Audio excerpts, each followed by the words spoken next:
I didn't know you could be tired on the inside. The kind of tired that doesn't go away with sleep, that doesn't listen to coffee, that doesn't wait for weekends. I had been caring too much for too long, holding everyone together, answering every need, pretending I was fine, and somewhere along the way, I stopped realizing how heavy it had all become. Until that night, it started like any other dinner in silence. Dishes half, a glance at my phone that felt more like dread than curiosity. I looked around the room and saw the life I had built, but not the person who had built it. She was gone, exhausted. There's a point where even emotion stops showing up. You don't scream, you don't cry, you just exist, mechanically, numb, on autopilot. That night, my body sat on the couch, but my soul was somewhere else. Watching from above, asking, is this what I've become? The lights were off.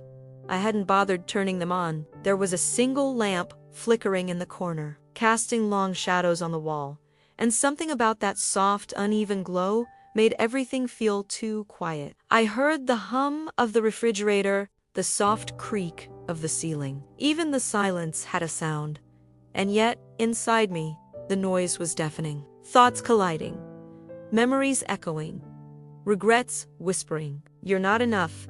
You're holding everyone up, but no one's holding you. You're not allowed to fall apart. I thought I could hold on longer. I thought I had to, but that night, for the first time in years, I felt the threads of my strength snapping, not dramatically, but slowly, like fabric tearing at the seams. It didn't matter how many people I smiled for during the day, how many fine texts I sent, how many responsibilities I met. Inside, I was empty, and the emptiness was starting to echo louder than my heartbeat. I remember looking at the window, not out of it, but at it, and wondering how long it had been since I actually saw the world, since I actually felt something other than pressure. My breath was shallow, my limbs heavy, and the only thing I could think was, I can't keep doing this. And I meant it. I wasn't talking about the day. I wasn't talking about the week. I was talking about everything. I needed something to break either the pain or me. And yet, even in that moment, I still didn't ask for help, because exhaustion teaches you how to be silent. It convinces you that speaking up is selfish, that needing rest is weakness, that collapsing means failure.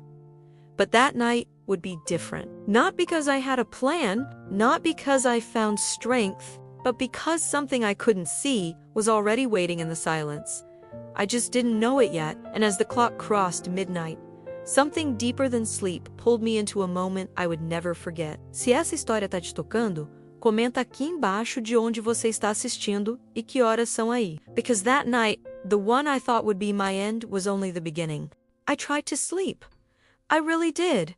I turned off the lamp, pulled the blanket up to my chin, laid still, listening to the usual hums of the night sings that should have comforted me by now. But rest didn't come. It wasn't anxiety, not exactly. It wasn't fear, either. It was something else, like the night itself had something to say.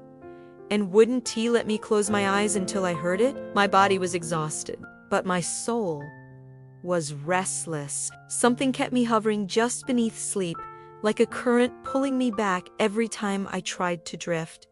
And it wasn't loud. It wasn't dramatic. It was just stillness, heavy, thick, alive. I turned on my side, then my back, then the other side. No position felt safe. No posture felt right. Everything felt off. The room wasn't threatening, but it didn't feel empty either. It felt watched, like something had been waiting for this moment. For me to stop moving, for the world to finally go quiet enough to be heard. I looked at the ceiling and whispered a sentence I hadn't said in a long time. God, are you even real? Not out of rebellion, but out of fatigue. I didn't want a sign. I didn't need fireworks. I just wanted to know that I wasn't completely alone in this skin I barely recognized. There's a certain desperation that only shows up in the dark when no one's checking on you, when the notifications are silent, when the world has moved on and forgotten you in your own bed. That's where I was, somewhere between despair and numbness, somewhere between surrender and survival. The clock flashed 1:14 a.m. I sat up, Not to pray, not to think, just to move, to feel something. I walked to the kitchen, opened the fridge, closed it again. I wasn't hungry. I wasn't thirsty. I was just trying not to dissolve. And the longer I stood there in the dark, the more the night started to feel intentional. It wasn't just nighttime. It was this night, this hour, this version of me that was stripped of all pretense, all performance, all strength. This was the me who had nothing left to offer.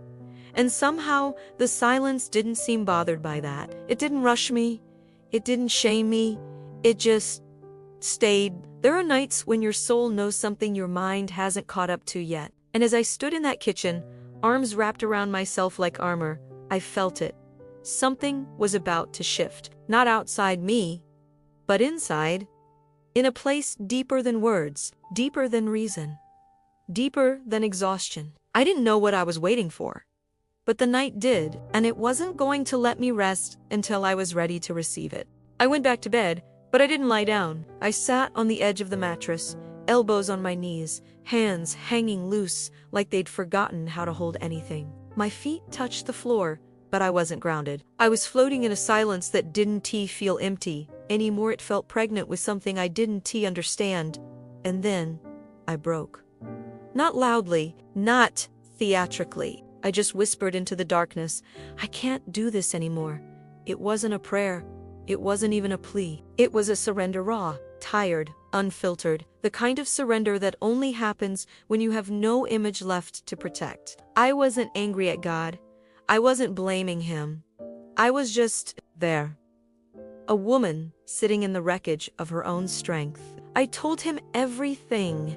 Not the edited version I share with friends, not the polite version I might post online. The real version. I told him I was tired of being the strong one, tired of pretending I was okay when I wasn't, tired of being needed by everyone but never carried by anyone. I told him I didn't feel spiritual. I didn't feel hopeful. I didn't feel anything but weight. I told him I wasn't angry that people had left. I was angry that I stayed strong for so long and still felt forgotten. I didn't expect a reply, but I kept talking, because once the door opened, the pain flooded out like a river that had been dammed up for years. Tears ran quietly down my face. I didn't wipe them. They didn't need to be hidden anymore. And somewhere in that flood of honesty, I asked the question I never said out loud before. If you're here, why don't I feel you? The words hit the air like a confession I didn't know I was holding. And that's when I realized I wasn't questioning his existence. I was questioning my worthiness to be noticed by him. Was I worth comforting? Was I worth holding? Was I seen when I wasn't performing? The silence after that question wasn't empty. It was thick, like the air had shifted, and then came the quietest prayer I've ever prayed. I didn't even say it out loud. It formed in the space between breath and thought. I just need to know you still see me. That was it. Not fix me, not bless me, not make it easier, just see me. And as the stillness wrapped around me, something ancient and intimate settled in my chest. I wasn't sure if I felt comfort or if I had just run out of energy to resist it. But something had changed. The room wasn't different, but I was. And though I didn't know it yet, I had just made space for the whisper that would come next. The whisper that would answer the question I didn't even know I had been asking my whole life. I didn't fall asleep. Not really. Somewhere between prayer and silence, I drifted not into dreams, but into a space that felt softer than thought, quieter than fear. I wasn't unconscious. I was just still. Time blurred. Minutes passed, maybe hours. The window let in a sliver of streetlight that barely touched the floor. Like even the world outside knew how to tiptoe around this moment. That's when I heard it. Not audibly, not in a booming voice, not in some cinematic moment of thunder or lightning. It came like a whisper that belonged to the air itself, gentle, undeniable, planted right in the middle of my soul. You don't have to hold it all. That SEOL, it said, no explanation. No scripture reference, no mystical experience, just those 7 words. And suddenly everything inside me paused. Because those words didn't sound like mine. They didn't come from exhaustion. They didn't rise from panic. They didn't carry the flavor of despair. They were steady, secure, like truth spoken by someone who wasn't afraid of how broken I felt. My eyes welled with tears again, but this time not from pressure, not from defeat. These were the tears that fall when you realize you've been carrying something too heavy for too long, and someone is finally asking you to put it down. And I didn't argue. For once, I didn't protest, because something about that whisper cracked open a part of me I'd boarded up for years. The part that still believed I had to earn rest, earn care, earn love, but this didn't feel earned. It felt given, freely. And somehow, that was harder to accept. I sat up, wiping my face, heart thudding like it had heard something sacred, because I had. It wasn't just a message, it was permission.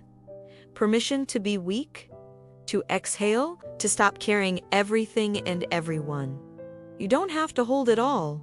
It wasn't a fix. It didn't erase my exhaustion, but it did something deeper. It unraveled the lie I had wrapped around my identity, the lie that said my worth was tied to my usefulness, that love depended on how well I held the world together, that being strong meant never needing anyone, even God.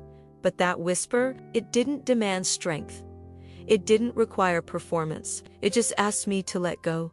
And for the first time, I actually wanted to, not because I had no strength left, but because I finally believed there might be someone willing to carry what I couldn't. I laid back down, not to sleep, but to surrender, not to escape the night, but to be held by it. I kept hearing those words in my spirit like a soft refrain, over and over, not louder, just deeper. You don't have to hold it all. The more I sat with them, the more they began to touch places inside me I didn't even know were clenched, like muscles that had been tight for years, finally beginning to loosen, like a grip I didn't realize I'd been keeping for far too long. And I didn't know how to let go.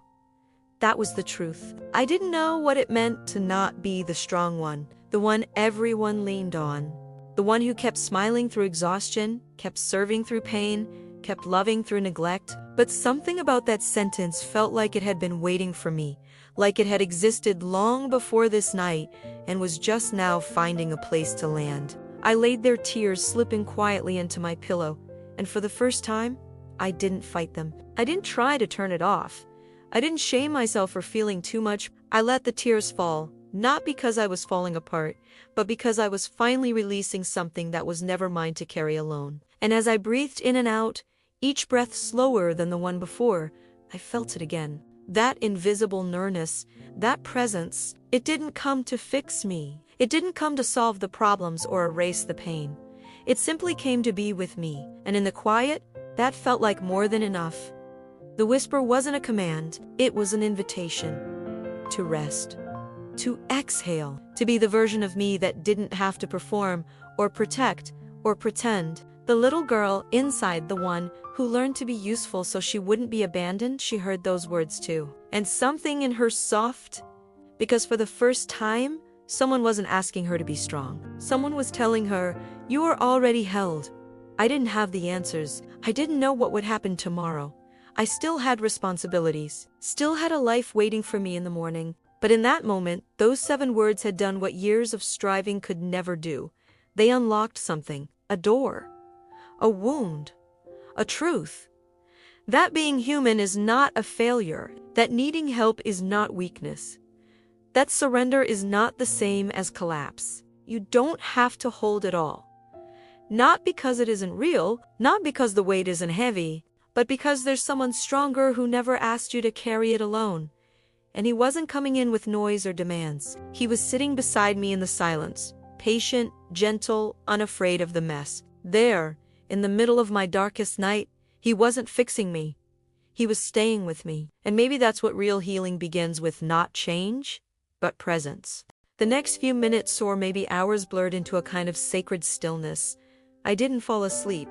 Not really. I just laid there, eyes open, heart wide, letting the tears come without rushing them away, letting the moment stretch without demanding anything of it. And even though the tears kept falling, something else had lifted. Not the pain, not the memories, Not the circumstances that had drained me for so long, but the weight of doing it all alone, that was no longer mine to carry. I had spent years believing that if I didn't hold everything together, it would all fall apart, that my value came from being the strong one, that my job was to be the anchor, the constant, the calm in everyone else's storm. But I never realized how badly I needed someone to be that for me.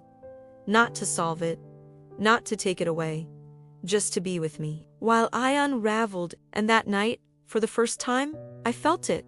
Someone was with me. I didn't see a vision. I didn't hear a thunderous voice, but I felt the presence that had always been there. Quiet, faithful, waiting for the moment I stopped performing long enough to feel it. I cried until my body gave out, but the tears weren't just sadness. They were release. They were surrender. They were sacred. And somewhere between one tear and the next, I whispered, "Okay, I believe you."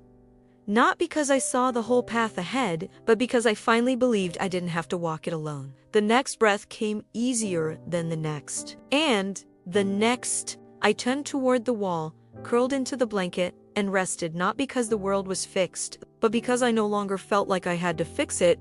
The heaviness hadn't disappeared, but it had shifted. The burden was no longer mine alone. And as I finally drifted into sleep, the last thought I remember wasn't fear or dread or shame. It was this: if he's really here, I might actually be okay.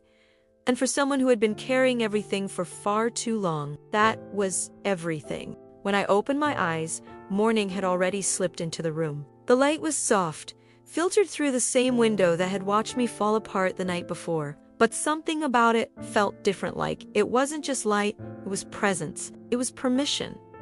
And I didn't jump out of bed. I didn't force myself into motion. I laid there, blinking slowly, letting the quiet stay a little longer. Because this time, the silence wasn't empty. It wasn't punishing.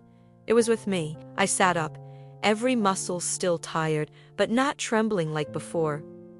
My mind wasn't racing. My breath wasn't shallow. It was like something had settled inside me, not loud, not obvious, but sure. There were still dishes in the sink, unread messages on my phone, responsibilities waiting just beyond the bedroom door. But for the first time in a long time, I didn't meet those things with dread.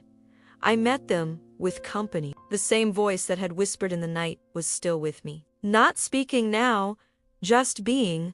I made my bed slower than usual, not out of fatigue but reverence. It felt like something holy had happened here, something I didn't want to rush past. And then I stood at the same mirror that had reflected so much exhaustion the day before.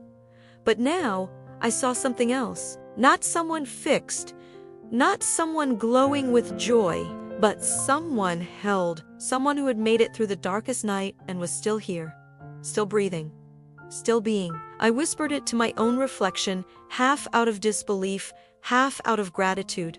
I made it, and I didn't mean just through the night. I meant through the silence, through the surrender, through the weight of trying to be everything for everyone. I stepped into the hallway, past the laundry basket, still full, the unanswered to-do list, the untouched coffee cup. Nothing had changed, but everything had, because I wasn't stepping into the day alone. I was walking with someone I now knew had been walking with me all along. The whisper from the night echoed softly again. You don't have to hold it all. And now I believed it, not just in my mind, in my bones, in my breath. This wasn't the end of my exhaustion, but it was the end of believing I had to endure it by myself. And that changed everything. It's been years now, but I can still see that night as clearly as if it just happened. The quiet room, the soft light, the weight of everything finally breaking open, and the whisper that caught it mid-fall. I've had other dark nights since then, other waves of exhaustion, other moments where life stretched me thinner than I thought I could handle. But that night, that was the hinge, the before and after, the moment everything didn't change externally. But I did. I stopped measuring my strength by how much I could carry, stopped assigning my value to my usefulness, stopped believing that God only showed up when I had it all together. Because that night taught me something I didn't even know I needed to learn. He shows up when everything else falls apart. I don't remember the last thing I watched on TV that week. I don't remember what I cooked, or wore, or checked off my to-do list. But I remember the whisper, "You don't have to hold it all." And I remember what it did to me, how it reached into a place I had locked away even from myself, how it didn't shame me for being tired, how it didn't demand anything from me. It just stayed, and ever since then, I've carried that whisper with me, not as a slogan, not as a quote to post, but as a promise, the kind that reshapes your whole understanding of God. Because I used to think His presence came in answers, in loud moments, in fixed situations. But now I know, sometimes His presence comes when the answers don't, when the situation doesn't change, when the pain doesn't go away, when the only thing you hear is the whisper that reminds you, you're not alone. You've never been alone. That night didn't give me a 5-step plan. It didn't erase the struggle. It didn't make everything easy. But it gave me something more valuable than all of that. It gave me truth. The kind that holds, the kind that heals, the kind that doesn't need volume to be powerful. And if I ever start carrying too much again, trying to be everything again, I'd go back to that night in my mind, that room, that silence, that promise. And I remember, He stayed, He stays. He will always stay. There's something I need to tell you, something I didn't realize until much later. It wasn't just that night that changed me.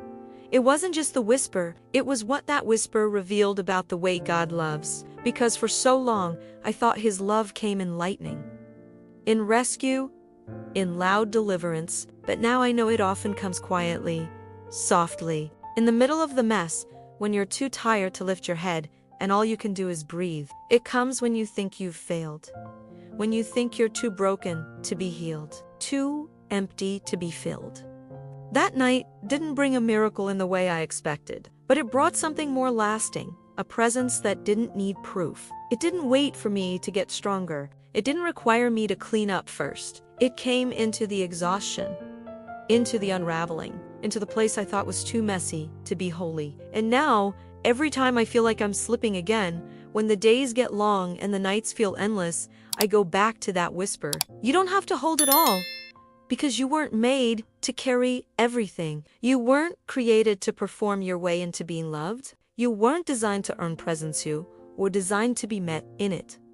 If you're here, and your soul is tired, if you've been holding everyone else while silently falling apart, I want you to hear this. You are seen. You are not invisible. You are not a disappointment. You are not weak for needing rest. You are being held right now, even if you don't feel it, even if you can't see it, even if all you have is a whisper and a thread of hope, because He's not waiting for you on the other side of this. He's in it with you, right now, in the tears, in the silence, in the breath you didn't think you'd make it to. And that changes everything.